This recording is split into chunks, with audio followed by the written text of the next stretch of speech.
Mesa, análisis, opinión, crítica, la noticia del día, la mesa de los noticieristas, con Milton Rojo, Javier Cabrera y Francisco Arizmendi.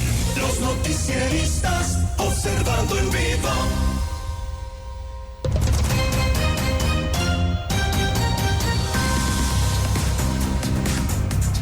Estamos de regreso ya en la mesa de análisis. Javier Cabrera, ¿cómo te va? Buenos días. Muy buenos días al auditorio. Milton Rojo, ¿cómo te va? Muy buenos días. Muy buenos días. Bueno, pues platicábamos y nos comentaban en la mañana más temprano esta preocupación o esta denuncia delicada que hacen sabuesos guerreras, madres, familiares de personas se encuentran en calidad de desaparecidos que tienen meses o años o cuestión de días con toda la ola de violencia que se ha generado en Culiacán y sus alrededores en estas ya 4 semanas y que se ha potenciado, por cierto, el número de levantones, desaparecidos. Detallaban que les están cobrando hasta 150,000 pesos por la realización de pruebas de ADN para reconocer a sus familiares que están en el servicio médico forense. Una situación, dicen ellos, pues totalmente irregular. Encima del viacrucis, la angustia que tienen en este proceso tortuoso, Javier, pues que les cobran esta cantidad, pues como que no se vale, ¿no? Mira, yo creo que debe ser investigado este asunto, que no queden solamente en una denuncia mediática. Si es cierto que está sucediendo esto, pues a la nueva fiscal general del Estado tiene encima un grave problema de posibles actos de corrupción. Tendrá que verificar si efectivamente les están pidiendo a los familiares de las víctimas que han perdido la vida por diversas circunstancias y que están en calidad de desconocidos, que les estén cobrando dinero para hacer las pruebas de genética forense. Solamente hay que recordar que el lunes pasado la propia fiscal había dado a conocer que del día 9 al día 30 de septiembre hubo 129 homicidios y un feminicidio. Son nuevos casos que se le han acumulado en un lapso muy corto. La mayoría de ellos, hasta lo que se sabe, la mayoría de ellos están aún sin identificar. Es un proceso bastante complicado y hoy que se les ha ido acumulando mucho más trabajo, más el rezago que tienen de un gran número de cuerpos que se tienen todavía en el servicio médico forense, funerarias, incluso en fosas comunes, pues esto sí habla de un trabajo bastante cansado para los peritos de la Fiscalía. Pero si hay una especie de negocio que se quiere intentar hacer, bueno, esto sí trae una complicación de tipo legal mucho más escandalosa y que, bueno, este colectivo que ha ido recogiendo estas denuncias tendrán que acercar a las personas que le han pedido dinero, que lo acrediten y que presenten las denuncias correspondientes para ir identificando a los funcionarios del área de la Fiscalía que están haciendo este tipo de cobros. Sí, sobre todo en Mazatlán, ¿no? Que es en donde se nace esta denuncia que le pedían a una familia 150,000 pesos para llevar a cabo la prueba de ADN, ¿no? Sí, tendrá que acreditarlo, ¿no? A ver quién fue el funcionario o algún intermediario para que se pueda investigar y clarificar si efectivamente esto está sucediendo. Efectivamente. Saludo a Francisco Arizmendi. Pancho, ¿cómo te va? Muy buenos días. Muy buenos días, Omar Alexander, cuasi paisano. Buenos días, Sinaloa. Que estás de día de santo, ¿no? Sí, hombre. ¿Otra vez? Sí. ¿Este es el bueno, o...? Este es el bueno, ¿no? Okay. Pero también hay otro que es el diciembre, que es Día de San Francisco Javier. Ok. Pero pues todos los días de San Francisco bienvenuti pero para mí el bueno, inclusive a nivel nacional, es el de hoy, ¿no? Muchas San gracias. Francisco de Asís. Saludos y felicidades. Gracias. Bueno, Milton, ¿tu comentario? Bueno, sí, hay esta situación sí, pues como dice Javier, o sea, tiene que ser pues clarificada, que no sea un patrón ya sistemático de que le estén pidiendo eso a varias personas, o ver qué es lo que se tiene que hacer para esta situación en la cual ya el gobierno está avanzando en la parte de la construcción de la identidad de los cuerpos, ¿no? Porque parte de la crisis forense que hay en el país es eso, ¿no? O sea, tienen, y pongo el caso más paradigmático, que es Jalisco. O sea, tienen los cuerpos apilados en tráiler, en tráiler refrigerados, y bueno, no los pueden identificar. Ellos ya avanzaron en esa parte.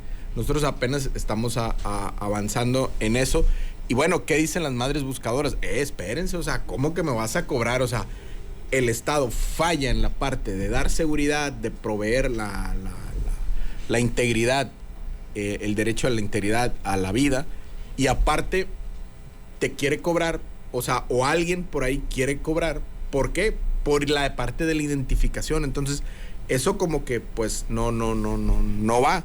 Entonces, ahorita imagínate, y lo decía ahorita Javier, o sea, la Fiscalía cómo está chambeando por todas estas partes que, por todo a partir del 25 de julio. Perdón, del nuevo, ¿no? Sí, del 25 y lo del 9 de septiembre, todo lo que se dejó venir.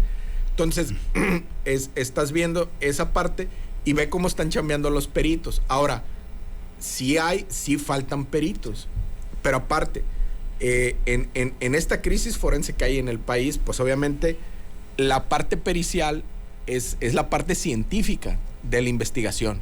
Entonces, le tienen que invertir, pues no solo a sueldos, a servicios generales, sino también a la infraestructura. Y ya se está avanzando en eso, pero parece ser que faltan peritos también, ¿no? Aquí en Sinaloa. Entonces, y hay una generación, tengo entendido, que se graduó del Unipol y que se ha ido incorporando, pero faltan por incorporarse, no sé si 13 o 14 graduados para entrar a trabajar pues a periciales. Y mira que se ocupa, ¿no? Entonces, Jalisco, en Jalisco, que es el principal estado donde hay desapariciones forzadas de la guerra para acá, hay que decirlo, pues ha avanzado en esa parte, pero está al triple, pues, o sea, si en Sinaloa hay más o menos 5 o 6 mil, Jalisco debe andar como en 16, 17 mil de desaparecidos. Y periodistas y académicos han iniciado todo un proceso a través de muestras de desaparecidos para saber las razones. Entonces, lo que han encontrado es que no todo tiene que ver con la economía de violencia o con guerras o con esto, no, sino que son situaciones muchas veces conflictos personales o accidentes viales, en su gran mayoría accidentes viales, de que pasó algo y posterior ahí, después de ese accidente vial, ya no se sabe qué pasó con la persona desaparecida. Y sí. Lo que llama mucho la atención es que les digan que les van a cobrar para que puedan ellos entrar a ver a sus familias, o le digan si tienen algún familiar, y entonces sí llevar a cabo las pruebas de ADN, ¿no? O sea, peor tantito. No, yo creo que eso no es pues es criminal. Es que, o sea, exacto. Es criminal. ¿Por qué? Porque metes en un éxodo a la persona, a las familias, a las madres, a la familia, vaya, a querer pagar por saber quién es, cuando es el deber del Estado el reconocimiento de una víctima que no logró proteger. Entonces, hacer una economía o hacer una empresa de mercado negro, la identificación de víctimas, eso sí es lamentable, ¿no? En caso de comprobarse, ¿no? Claro, en caso de comprobarse. Pero sí es algo que pues es lamentable, ¿no? Sin lugar a dudas. Yo la verdad desconozco si existe un costo, si esté fundamentado en la ley o en la normativa, en lo que gusten y manden, el que se le tenga que cobrar o que tengan que pagar por realizar una prueba de ADN hasta de 150,000 pesos, Francisco. Mira, nuestro programa dura media hora. Este tema que estamos abordando pues es un escándalo que hay porque ya se publicó la información. Hay que comprobarlo. Es para que si hubiera una eficiente manera de comunicar de parte de la Fiscalía del Gobierno del Estado, porque esto depende de la Fiscalía, ¿no? Sí, periciales. Todavía nos quedan varios minutos. Sí. Únicamente que nos dijeran, es falso, no es cierto, no se está cobrando, etcétera, etcétera. Vamos a investigar a fondo para ver quién intentó hacer eso. Porque como dicen aquí los compañeros, todavía falta comprobar esto. Tampoco hay por qué dudar de la persona que denunció esta situación. Porque eso nada más faltaba, que en medio del dolor que tienen los familiares de los desaparecidos, pues aparte todavía quieran cobrarles por un servicio que se supone debe ser gratuito. Este es un tema que hace algunos meses lo abordó el gobernador Rubén Rocha Moya en una de sus semaneras, y la que dio una explicación de todo esto fue la subsecretaria Pati Figueroa. Pero ahí nunca se dijo que se iba a cobrar. Yo estoy seguro que esto va a servir, este tema, pues para que se aclaren las cosas. Yo no creo que se vaya a cobrar por una situación que legalmente está obligada la autoridad a hacerlo. Si no, entonces, ¿de qué sirve una inversión de tantos millones de pesos para que cuando llegue un familiar, oiga, pues son 150,000 pesos o lo que usted, o otra cantidad? Yo creo que esto no se vale, ¿no? Esto no debe de ser así. Por eso, ojalá que en los minutos que nos restan, pues hubiera la manera de que la fiscalía o la fiscal, o a través de su área de comunicación social, tuvieran una respuesta directa, precisa y concisa, ¿no?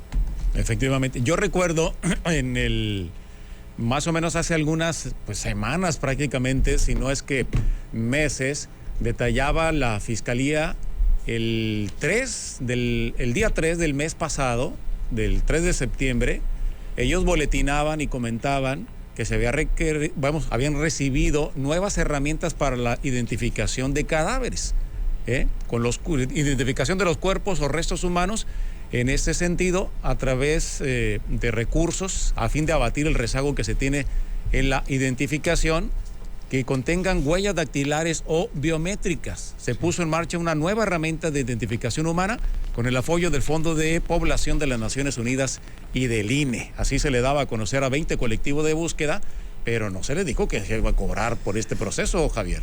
Sí, yo creo que hay dos cosas distintas aquí, sí. Habrá que aclarar. Lo que no se sabe muy bien a ciencia cierta, a quién les están cobrando o quién pretenden cobrarle estos, si son los casos recientes o son casos ya muy viejos, porque hay que ver que lo que está viendo ahorita la fiscalía es los casos más nuevos, y el otro tema que tiene que ver con la subsecretaría, que es el tema de los cementerios forenses, aunque tiene otro nombre, con los equipos que les donaron estas organizaciones internacionales, de los escáneres para poder identificar cuerpos que están depositados en el servicio médico forense hace mucho tiempo, o están en funerarias o están en fosas comunes. Efectivamente, había problemas porque no era compatible estos equipos con el sistema que tiene el INE, porque a través de ellos están haciendo la identificación, ¿no? Ya se compró el software, ya tiene todo el equipo, ya tiene los recursos, y ya empezó este proceso con los cuerpos que se tienen depositados de años anteriores. Lo que no sabemos ahorita, y lo que yo creo que no hay una explicación bien de este colectivo de Guerreras Sabuesos, que es que estas personas que se han acercado para denunciar, sobre todo en Mazatlán, no se especifica muy bien a qué época pertenecen y quiénes son los que les están pidiendo este dinero, si son funcionarios de la fiscalía o son una especie de intermediarios que pues quieren hacer negocio a través de este gran dolor que tiene cuando la autoridad está obligada no solamente a investigar los sucesos cuando hay una desaparición, cosa que normalmente no se hace. Una vez que se localizan los cuerpos, la mayoría la hacen los colectivos, pues a veces se logra identificar y hasta ahí termina la investigación. Es otro problema de la gran impunidad, porque no se investiga qué sucedió con ellos, quién los sepultó en forma clandestina y quién son los presuntos responsables de una serie de delitos. Y otros casos que hemos documentado, Milton, en el sentido de que a días de que perdieron o que fueron desaparecidos o privados de la libertad, pues al paso de años les dicen, pues aquí estuvo el cuerpo todo este tiempo, ¿no? Y ahí anduvieron excavando, participando con los colectivos, buscándolos en fosas clandestinas cuando estuvieron en el servicio médico forense siempre. Sí, así es, porque no ha habido la inversión forense, la inversión del Estado para este tipo de situaciones de identificación. Entonces, ahorita con esta inversión que hizo ONU y que se está haciendo, pues esperemos se avance. Pero de que eso se dé a que empiece una economía negra o un mercado negro para este tipo de situaciones, sí es algo bastante lamentable, donde habría que poner lupa, digo, en caso de que esto sea cierto. Porque, pues, oye, una familia que entre en este viacrucis del dolor, de buscar y de identificar a su familiar desaparecido, que ya pues que está en el servicio pericial, pues no debería de estar erogando o sacando o pagando un servicio por el cual el Estado mexicano debería de darle, ¿no? Entonces,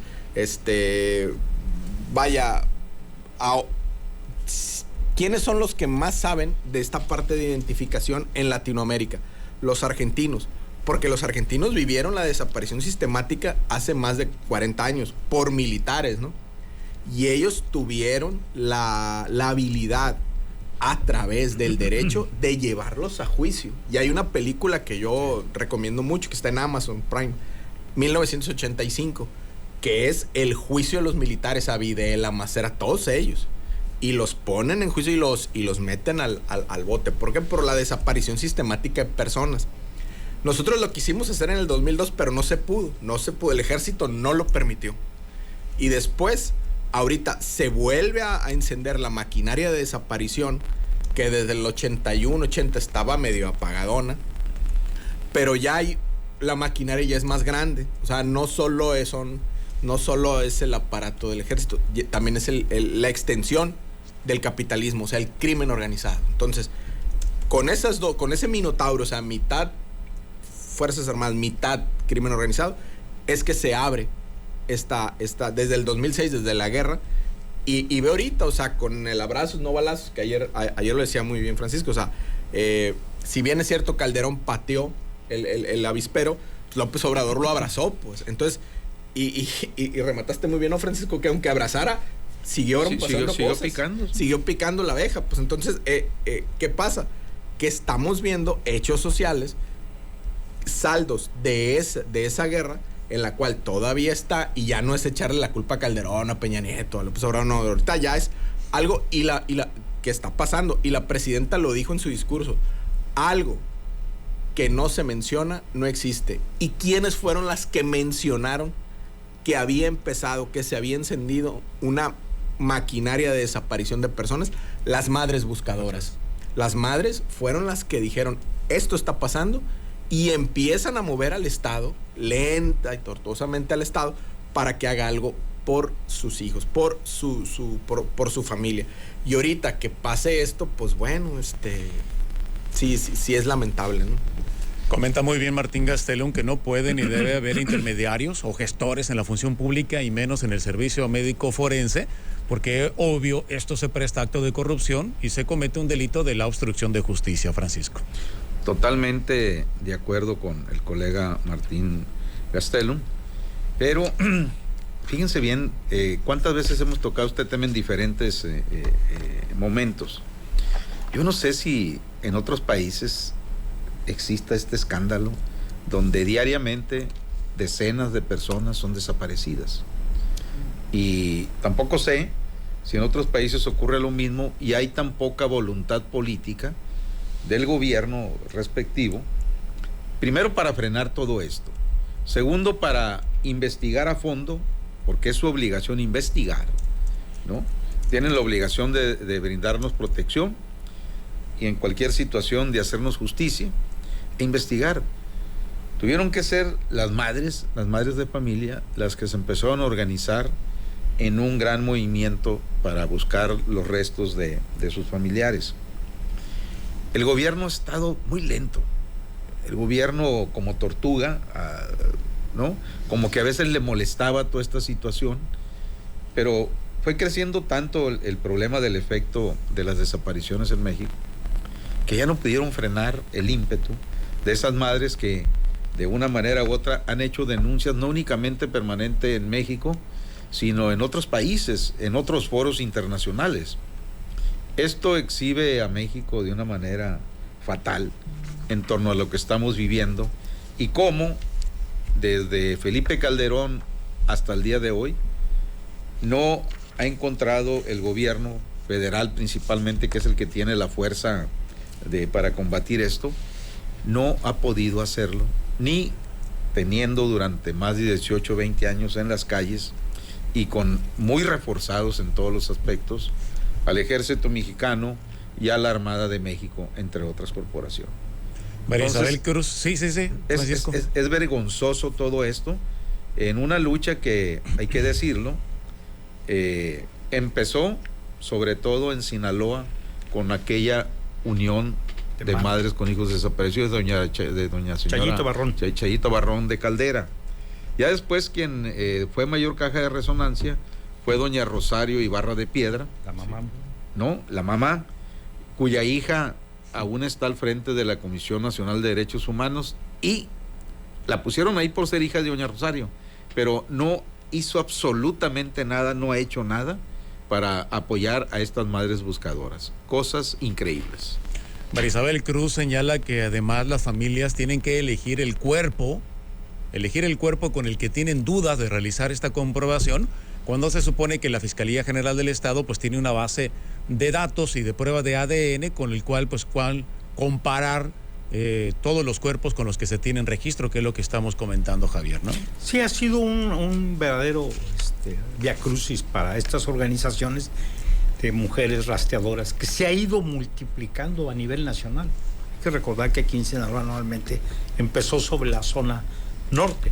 Son como 20 ahorita ya. Sí, hoy este tema, lo que llama la atención de la señora María Isabel, pues recordar que ella vivía en el estado de Oaxaca, tranquilamente, y en el 2017, en enero, se viene una serie de desapariciones o levantones de elementos de la policía. La mayoría de ellos no han aparecido. Uno de ellos fue su hijo, Josimar, que fue sacado de su hogar en presencia de un hermano de ahí de la colonia Infonavit Maya, si mal no recuerdo. Y bueno, ella se vino para ver qué sucedía y tratar de ayudar. Y se fue involucrando en esto de la búsqueda de las personas, y fue acumulando más personas, más madres de familia, hermanos, primos, sobrinos, pues a hacer una organización. Y vemos que incluso ellos ya se han dedicado, se han ido especializando, tomando cursos, cuestiones de tipo forense, para suplir a la autoridad judicial que se ha quedado pasmada en este tema. Y estamos viendo cómo se han ido multiplicando las desapariciones, y en esta guerra que se ha dado desde el día 9 de septiembre, pues se han ido multiplicando. Se habla de la Comisión Nacional de Búsqueda, habla de un número mayor que tiene la Fiscalía General del Estado. Puede ser comprensible porque la Fiscalía habla sobre las denuncias hechas, ¿no? Pero por lo menos la Comisión Nacional de Búsqueda tiene estadísticas del número de desaparecidos en este lapso mucho mayor a lo que se tiene en el caso de la autoridad judicial. Han ido supliendo y han ido descansando la búsqueda de estas personas. A muchas madres hay que recordar que les ha costado la vida andar buscando a sus hijos, y en Sinaloa hay varios casos muy sospechosos de ellos, de que activistas de búsqueda han sido privadas de la vida por buscar a familiares. Efectivamente, me comentan de la Fiscalía General del Estado que los análisis no tienen cobro ni tampoco los resultados, y por ende pues se puede entender pues que alguien quiere hacer negocio, Milton, en este sentido, ¿no? Sí, efectivamente, o sea, a alguien ya sea que puede ser un gestor, alguien un que intermediario, puede hacerse, que puede hacerse pasar como coyote, un coyote forense, por así decirlo. Es correcto. Y bueno, y hace este tipo de situaciones donde lucra con el dolor ajeno. Y bueno, esto es parte de cómo, y lo hemos dicho, cómo la desaparición forzada pasó de ser una estrategia, una tecnología de gobernabilidad en 1970 a una tecnología de rentabilidad. ¿Por qué? Porque a partir de la guerra contra el narcotráfico, el cuerpo se vuelve una mercancía. En todo, o sea, y esto no lo digo yo, lo dicen varios filósofos que han estudiado este tema. Y cómo ahorita empieza, y parece que va a seguir, toda una tecnología de necropolítica. O sea, una filosofía en la cual se hace morir, se facilita que haya la muerte y se deja vivir. Entonces, y todos los dispositivos del Estado están puestos para ello, ¿no? Entonces, parte de esta situación que estamos viviendo, pues es un miedo, es esta situación de de las madres sabuesas. Y como bien comentaba buscadoras, como bien comentaba Javier, ellas se han hecho expertas. Y en el libro de Tania del Río de las rastreadoras, ahí viene cómo han aprendido a detectar la tierra. O sea, a ver, esa tierra se movió, esa tierra está movida, a ver, podemos excavar ahí. Y cómo han ido a través de esos conocimientos, precisamente entre antropología, forenses y todo eso, han ido aprendiendo cómo hacer mejor su trabajo, incluso mejor que muchos agentes policiales y bueno, y algunos peritos. Pero bueno, es parte de ese conocimiento que tienen que aprender para buscar lo más preciado que es digo, la vida de sus hijos, ¿no? La vida de sus familiares. ¿Por qué? Porque el Estado no lo está haciendo, porque el Estado está permitiendo o está facilitando que se despliegue una maquinaria, una tecnología de desaparición. Y la desaparición, ¿qué es? Es identificar, buscar, levantar, desaparecer y seguir y continuar en esa parte de desaparición. Y mientras la impunidad y mientras no se lleve a tribunales a alguien, la tecnología de desaparición y la maquinaria de desaparición va a seguir, ¿no? O sea, ¿por qué? Porque no solo es lo que no mencionas, es que no existe, pero lo que no castigas se repite. Por eso ahorita estamos viendo un minotauro suelto desapareciendo, ¿no? Mitad Estado, mitad crimen organizado. Entonces, sobre eso va a seguir. Y esta crisis, o sea, a los argentinos les desaparecieron 30,000 y llevaron a juicio. Nosotros ya vamos en 100,000, ¿no?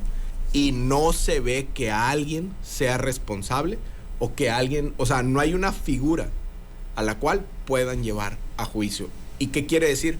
Que esta tecnología de desaparición de personas va a seguir sistemática, ¿no? E impune. Efectivamente. Francisco. Pues como dicen ahora en lo que antes era Twitter y ahora es X, abro hilo.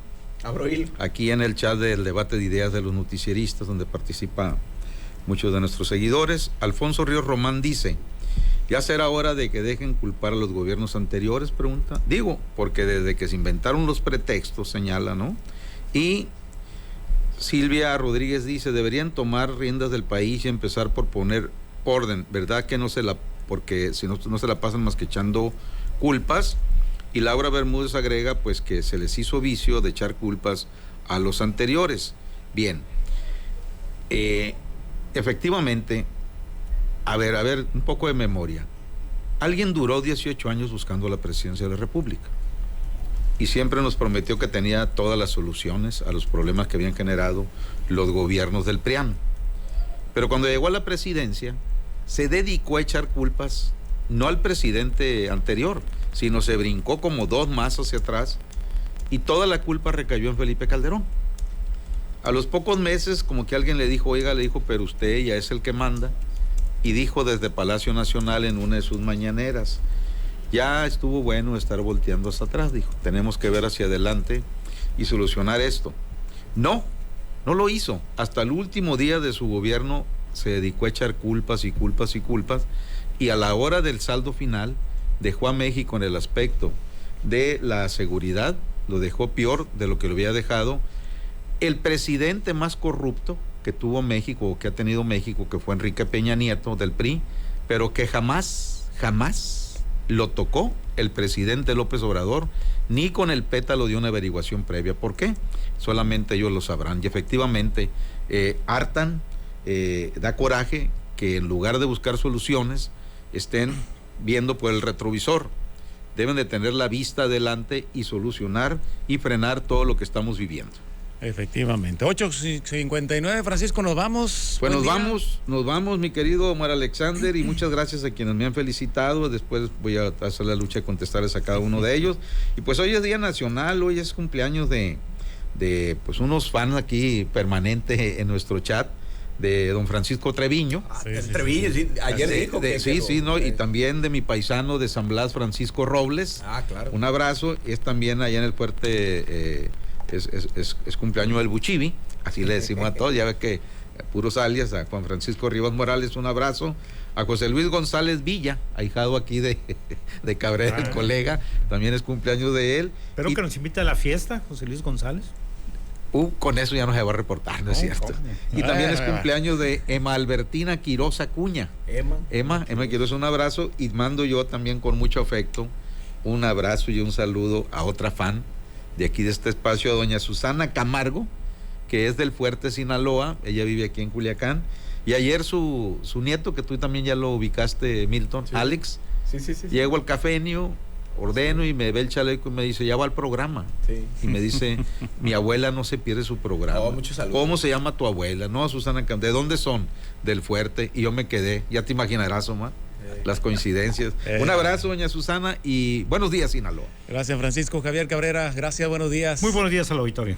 Milton, gracias, muy buenos días. Muy buenos días, muchas gracias. Hace unos instantes el gobernador Rubén Rocha, a través de su cuenta de X, dice: se encuentra ya desplegados en la ciudad de Culiacán 590 elementos de la Guardia Nacional para el resguardo de la seguridad y la proximidad ciudadana, mientras todavía no concluye, la revista extraordinaria de armamento de la licencia oficial colectiva correspondiente a la Policía Municipal de Culiacán.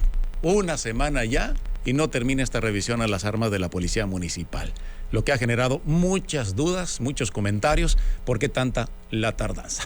Ya lo vamos. A nombre de todo el equipo, gracias por el favor de su atención. Quédese en Vibra Radio, viene el show del Mariconcho. Hay lotería hoy. Buen día, buen provecho y hasta la próxima.